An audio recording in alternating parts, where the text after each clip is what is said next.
Fine, let me go with the problem number 25 here. A man is 30 years older than his son. After 12 years, the man will be twice as old as son.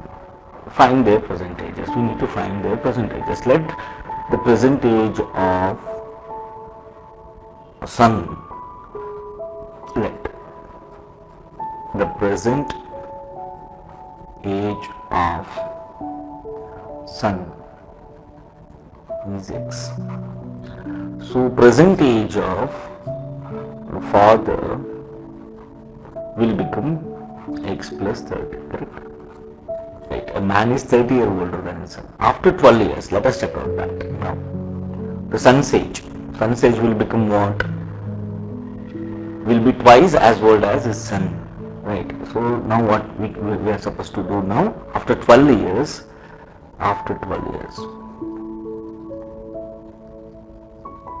right, what happens here? Son's age becomes, right, that is x plus 12 twice is equal to the father's age will be x plus 30 plus 12. To simplify it, this will become 2x plus 24 is equal to 12x x plus 42, correct? 42.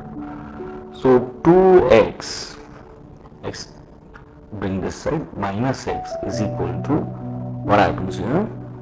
42 minus 24. So x is equal to 42 minus 24. 12 minus 4 is 8, correct? So 3 minus 2 is 1. X is equal to 18. The present age of son's age, present age is 18. So father's present age is 18 plus 30. It is going to be 48 years. Right. This is the answer. So after 12 years, you can check it out.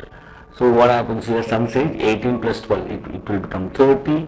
Father's age 48 plus 12, 60. That is going to be doubled, right? So this is the answer. Hope you understood.